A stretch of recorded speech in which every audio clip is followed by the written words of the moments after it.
શહેર ભાજપ દ્વારા સંગઠન પર્વની યોજના કરવાની પ્રક્રિયા શરૂ કરાઈ છે. પ્રથમ વખત વોર્ડ પ્રમુખની નિમણૂક માટે શરૂ કરાઈ સેન્સ પ્રક્રિયા. હવે લાગવગના સિલેક્શનથી નહીં પરંતુ કામગીરીના દાવેદારીથી થશે વોર્ડ પ્રમુખની નિમણૂક. શહેર ભાજપના નવા વોર્ડ પ્રમુખની સંરચના કરવા માટેની પ્રક્રિયા હાથ ધરવામાં આવી છે. સુરત શહેર ભાજપ દ્વારા સંગઠન પર્વની રચના કરવાની પ્રક્રિયા શરૂ કરાઈ છે. પ્રથમ વખત વોર્ડ પ્રમુખની નિમણૂક માટે શરૂ કરાઈ સેન્સ પ્રક્રિયા. હવે લાગવગના સિલેક્શનથી નહીં પરંતુ કામગીરીના દાવેદારીથી થશે વોર્ડ પ્રમુખની નિમણૂક. શહેર ભાજપ નવા વોર્ડના પ્રમુખની સંરચના કરવા માટેની પ્રક્રિયા હાથ ધરવામાં આવી છે. શહેરના ઉધના સ્થિત ભાજપ કાર્યાલય ખાતે સુરત મહાનગરપાલિકા 30 વોર્ડ માટેના પ્રમુખના નિમણૂક માટે લેવાયા સેન્સ. વોર્ડ પ્રમુખ બનવા માટેના કાર્યકર્તાઓમાં પણ ભારે ઉત્સાહ જોવા મળી રહ્યો છે. ચૂંટણી અધિકારી રાકેશ શાહ સહિત મહાનગરના 4 નિરીક્ષકોની ટીમ દ્વારા કાર્યકરોને સંભાળવાની શરૂઆત કરાઈ છે. 2 દિવસ ચાલશે આ સેન્સ પ્રક્રિયા. આગામી સમયમાં કોર્પોરેશનના ઇલેક્શનને લઈ ભાજપાની તૈયારી. 40 થી 45 વર્ષ ધરાવતા કાર્યકર્તાઓ કરી શકે છે દાવેદારી. સંગઠન પર્વના ભાગરૂપે મહાનગરોમાં નવા વોર્ડ પ્રમુખની સંરચના કરવા પ્રક્રિયા હાથ ધરાઈ છે.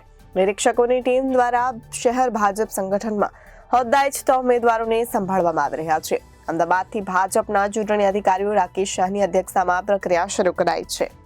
આપણે સૌ જાણીએ છીએ કે ભારતીય જનતા પાર્ટીએ પ્રદેશથી તારીખ 7-8 ડિસેમ્બરના રોજ વોર્ડના સંગઠનની પ્રક્રિયા વોર્ડ પ્રમુખ માટે જે મિત્રોને જવાબદારી લેવી છે એના ફોર્મનું સ્વીકારવાનું કાર્યવાહી દરેક જિલ્લા મહાનગરના કાર્યાલય પર થાય છે.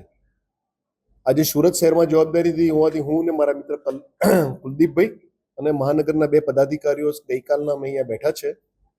અત્યાર સુધીમાં અમારી પાસે 100 થી 125 કાર્યકર્તાઓએ વિવિધ મંડળમાં એટલે વિવિધ વોર્ડમાં પ્રમુખ પદની દાવેદારી માટેના ફોર્મ આપી ગયા છે અને એની સ્વીકૃતિ અને એની સ્ક્રુટિની ચાલુ છે. વિષય ક્રાઇટેરિયા વાળો એવું લાંબો કોઈ નથી, પણ સ્વાભાવિક રીતે પાર્ટીએ સંગઠનાત્મક પ્રવૃત્તિમાં જેમને 2 ટર્મ પ્રમુખની જવાબદારી પૂર્ણ થઈ છે એમને કદાચ આ ફેરી એ જવાબદારીમાંથી મુક્ત કરશે અને આગામી દિવસો માટે નવા મંડળ પ્રમુખની જે રચના છે એમાં એક આ વખતે ઉંમરમાં 45 વર્ષ 40 થી 45 વધુમાં વધુ 45 વર્ષ સુધીના કાર્યકર્તાને જવાબદારી આપવાની એવું પ્રદેશ સ્તરે નક્કી કર્યું છે. એ પ્રમાણેની એમાં ફોર્મ સ્વીકારવાની કાર્યવાહી ગઈકાલથી ચાલુ છે. 40 વર્ષની જે ક્રાઇટેરિયા રાખવામાં આવે છે 45 વર્ષ છે તે ખાસમાં રાખવામાં આવ્યું છે. ખાસ કિસ્સામાં શા માટે આ ક્રાઇટેરિયા રાખવામાં આવ્યો છે?